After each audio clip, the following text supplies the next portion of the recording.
কোচবিহাৰত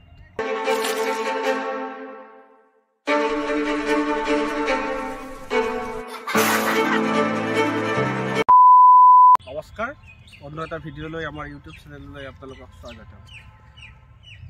আজি আমি ইতিহাস প্ৰসিদ্ধ ৰাজবাৰী যে কোচবিহাৰত অৱস্থিত ৰাজপ্ৰসাদ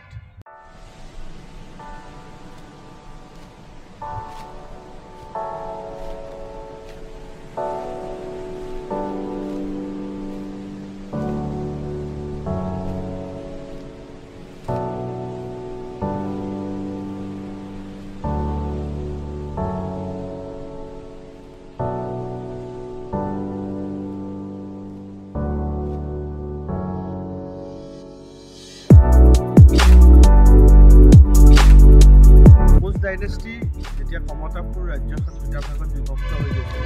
কমতাপুৰৰ এটা পাৰ্ট কোচহাজো আৰু এটা পাৰ্ট কোচবিহাৰ হিচাপে কি হৈছিলে দুটা ভাগত বিভক্ত হৈ গৈছিলে সম্ভৱতঃ 1596 খ্ৰীষ্টাব্দৰ পিছত। তেতিয়া কোচহাজো পাৰ্টটো এটা সময়ত আহোমৰ অন্তৰ্ধানী হৈ গৈছিলে, আহোমৰ কব্জাত আহি গৈছিলে। কিন্তু কোচবিহাৰ এটা ইণ্ডিপেণ্ডেণ্টলি কোচবিহাৰ থাকিবৰ কাৰণে সক্ষম হৈছিলে। পৰৱৰ্তী পৰ্যায়ত কোচবিহাৰত ব্ৰিটিছৰ সহায় লৈ কোচবিহাৰখন এটা সময়ত কোচবিহাৰখন বচাবৰ কাৰণে সক্ষম হৈছিলে 1887ত।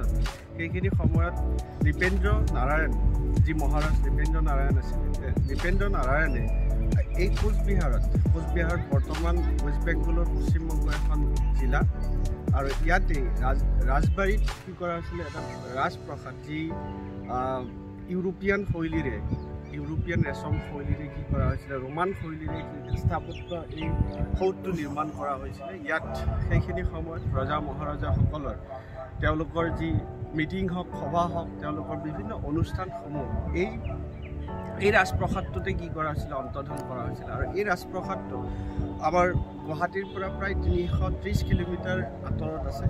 অসম আৰু ৱেষ্ট বেংগলৰ যি সীমান্ত শ্ৰীৰামপুৰ গেট আছে, এই শ্ৰীৰামপুৰ গেটৰ পৰা প্ৰায় 50 কিলোমিটাৰ ভিতৰলৈকে অহাৰ পিছত এই ৰাজাবাৰী পোৱা যায়। আৰু এই ৰাজবাৰীতে এই প্ৰসিদ্ধ যি সৌধটো নিৰ্মাণ কৰা হৈছিলে, ৰাজপ্ৰসাদটো নিৰ্মাণ কৰা হৈছিলে। আপোনালোকক এই ভিডিঅ'টোৰ জৰিয়তে আমি সমগ্ৰ ইয়াৰ পৰিৱেশটো যি এক প্ৰাকৃতিক অপূৰ্ব এক সৌন্দৰ্যময় পৰিৱেশ আছে, গোটেইখিনি আমি আপোনালোকক এই ভিডিঅ'টোৰ জৰিয়তে দেখুৱাবৰ